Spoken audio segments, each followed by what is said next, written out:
comes back. For Spencer Rattler, it's tough to now that we're where it is 7 games in. It's almost on a week to week basis. You have seen kind of progress. This game was probably the Chicago game was from a turnover standpoint. He'd been so efficient with the football. How do you, when you're looking or grading Spencer, you have to take it all into account. But how do you look at him? Yeah, I think particularly with quarterbacks is every experience is a learning experience, and I think they just have to go through it. And there's growing pains, and you're hoping that you can be good enough in the run game, you can be good enough defensively and in the special teams to win a lot of games, to win games while you're developing the quarterback and you're waiting on his development. And so that hasn't really happened. That's, the reason for the record. I think Spencer's made a lot of progress. He's done a lot of really good things. And the hardest thing to do in sports is be patient, while your guys are developing, but that's what we have to do. We don't have a choice. I think what you just said is exactly right. He's done a lot of really good things. This last week was probably a step backwards, but I'm anxious to see how he bounces back from that and how we bounce back from it as a team and rally around him. I absolutely love what Mickey Loomis said there. You can see like the local media right now, they're like sharks, they're after the chum, I think the mystery of Tyler Shuck has encompassed like a lot of fans and local.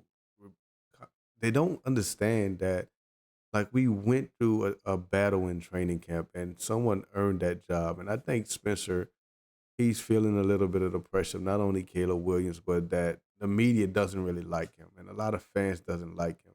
And I think that's hard for a young quarterback to go through, that they just don't like you. It's not, you didn't really do anything, because if Tyler Shuck wasn't on this team, no one would be asking for Jake Hayner, because you're not playing bad, like by all metrics. And I looked at them all: EPA, QBR, PAA, even PFF has you in the 12 to 18 range. That's average to above average in everything. So you don't move a quarterback that's average to above average after 7 starts. And that's with the qualifier that we don't really count last year, due to the fact that it was basically like a glorified scrimmage with just some guys we would just call it, like Marquez Valdez-Scantling and Donta Pettis.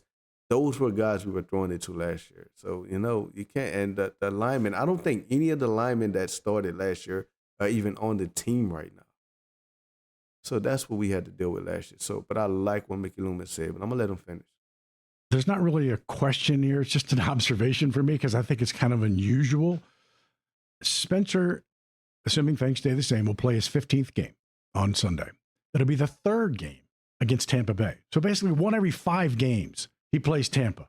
He's not played Atlanta at all. He's not played Carolina at all. You are the last team to play a division game. You were the last team to play a division game through week 6. It's kind of, it's a little strange. I mean, again, there's not really a question other than that. It's just a little kind of weird. Yeah, it is weird that we've played Tampa 3 times. But the thing about it this week is I was on my guys' podcast. We talk, we pick, you talk. We talk, you pick.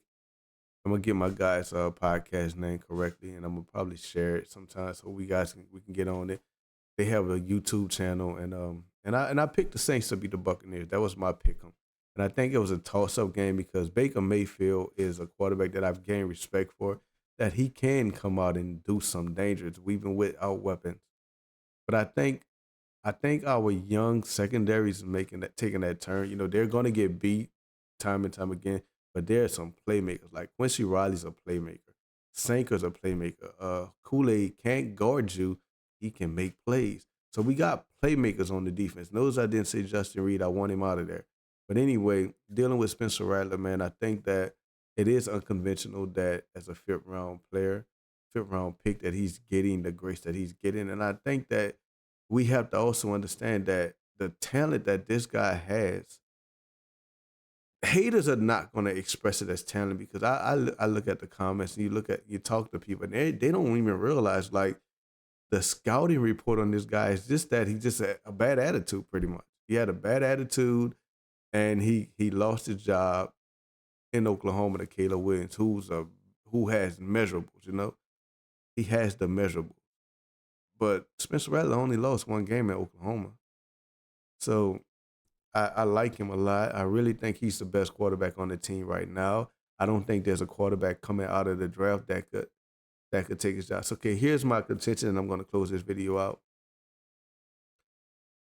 If Jake Hayner gets 3 or 4 games to play this year, and he just goes out and he's average, then he's not going to be named the starter going into next year. And because there's no quarterback going into the coming out of the draft that's better than Spencer, I'm not sure if they're better than Tyler Shuck. If there's a quarterback competition next year, y'all know Spencer Rattler's going to win it, right? He's going to have more experience. He's going to get better. If you see like the 35 to 40% jump from last year, what's a 40% jump from this year? He becomes a top 5 quarterback, top 10 for sure next year.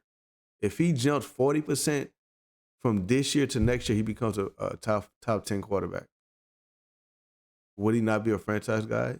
These are just things I think about football. I love the sport. Would that not be a top 5 guy? All right, I'm out.